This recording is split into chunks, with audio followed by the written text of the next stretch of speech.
In this exercise tutorial, we're going to go over something that's not exercise at all, and that's how to sit. Now, why are we doing this? Well, most of us sit almost the entire day, so we might as well make sure that we're doing it as best as possible. Now, I prefer to use the mnemonic posture to help remember how to sit. And what you can do is even print off these cards. I'll include the link below, so that you can have this at your desk and it will remind you of everything we discussed now. So, P is for pushing your hips back in the seat. When you go to sit down, just like a squat, you want to break at your hips, but drive your tailbone all the way back to the furthest point of the seat. So as you do this, it's going to help align your hips, and it all starts from the bottom up. So once you're in this position, O is for on your sits bones, or your ischial tuberosities, the bottom of your pelvis.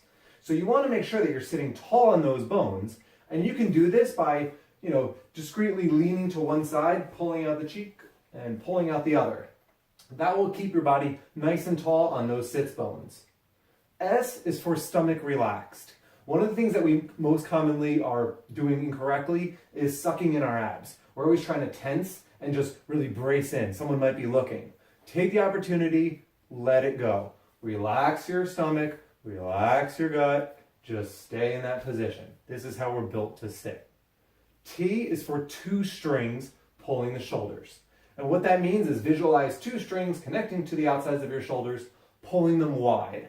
So whether you're typing or just sitting there, you want to make sure that you're propping the shoulders wide and never pulling them back, because good posture is not pulling your shoulders back.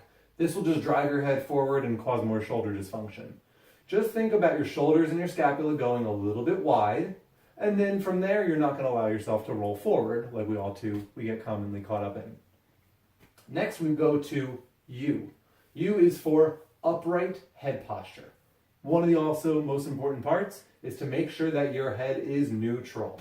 So if you're sitting down at a computer all day and you have your screen, think of it divided up into thirds. You want your eye level to be aligned to that top third of your screen. Okay? If it's not, and you're finding that it's aligned on the bottom, you might need to move your chair down a little bit, get your head up. Okay? So from there, now that you have that upright head posture, we are bound throughout the day to kind of let ourselves drift into the screen. So you want to catch yourselves, and having that posture card on your monitor might help as a constant reminder.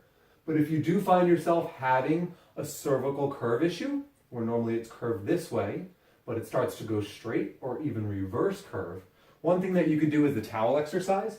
And if you're not familiar with this, I'll include the link below. But just grab your towel, lightly put in the base of the neck, and do 10 to 20 extensions. Remember, light pressure here, chin goes up to the ceiling, never back. So as you do this, it'll help just get those nutrients back to your cervical discs and lower some of that neck tension. Next, we have R. R is for relaxed breathing.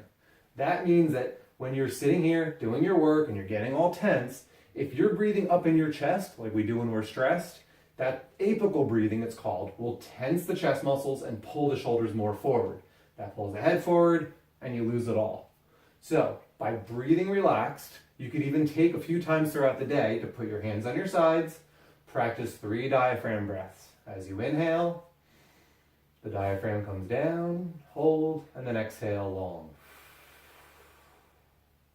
Doing that 3 times.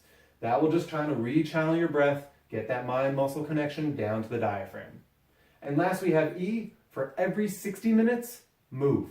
No matter how well you're aligned and sitting, if you don't get up and move, you're not helping your spinal health at all. Because the nutrients that have to go in and out of your spinal discs only happens when your body moves, when those discs are pumping. So think about this from if you're sitting in your car, okay, there's a little movement there, pretty good. You don't want to be using your lumbar support because that's going to lock you in one position. You want to be able to move a little bit. But if you're able to just lightly sway, move around, get up, take a lap around the office, sit back down, that's going to keep your disc pumping. That actually improves your metabolism, mobilizes some cholesterol, triglycerides, all that good stuff to keep your discs healthy. That's so important for longevity. The other thing that you can consider is using a stability ball. And I exclusively use one of these as my desk chairs in college. So same principle, sit back in the hips, on the sits bones, nice tall, wide shoulders, head's neutral. Now from here, even if I'm not moving a lot, I get these light motions going into my lower back, into my spine. It's called imbibition. It's pumping nutrients into the disc, pumping toxins out of the discs. It's going to keep you healthy. It's going to help keep the muscles of your hips and glutes relaxed too.